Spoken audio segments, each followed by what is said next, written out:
夏季是感冒的高发期，在冷热交替的环境中，随意增加衣物，可能稍不留神就会引发感冒。感冒知晓，但是忽视感冒所带来的恶性循环，以至于加重病情恶化就是大事了。什么意思呢？就是说，在遇到感冒的时候，无需战战兢兢，也不要一味的拖着，合理的对症下药就能够治愈。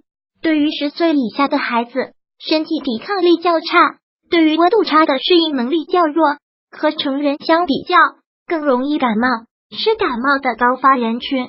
对于很多婴幼儿来说，感冒来袭时一般都会让家长手足无措。一方面是婴儿尚且缺乏表达自我的能力，只会用哭来表达自己的诉求，家长不明所以，看着孩子一味的哭闹，所以不知所措。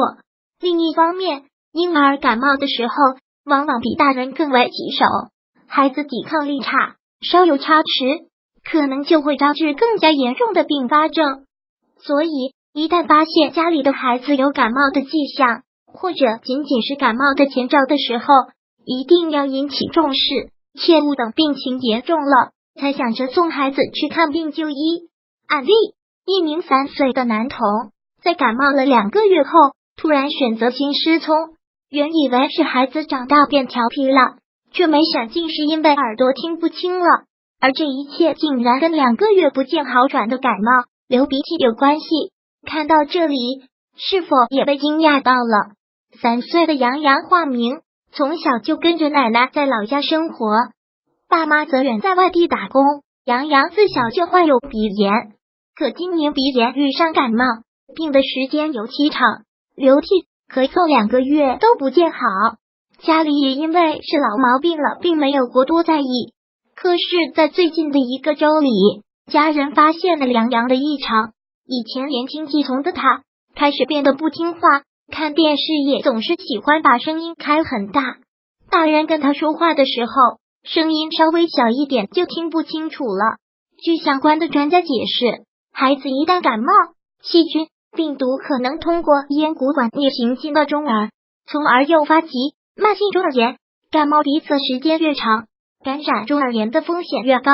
绝大部分前来就诊的急性中耳炎患儿是感冒后几天发作，但是也有部分患儿是过敏性鼻炎或者感冒好转之后发作。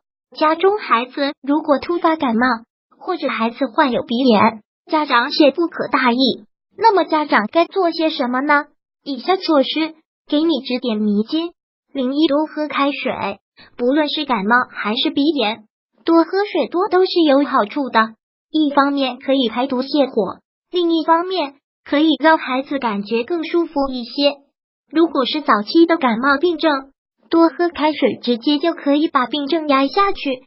02给孩子熬制冰糖姜汤。03别滥用抗生素，别给孩子滥用抗生素，而且病毒性的感冒抗生素是无效的，细菌性的一般的一类的消炎药就可以，例如阿莫西林冲剂。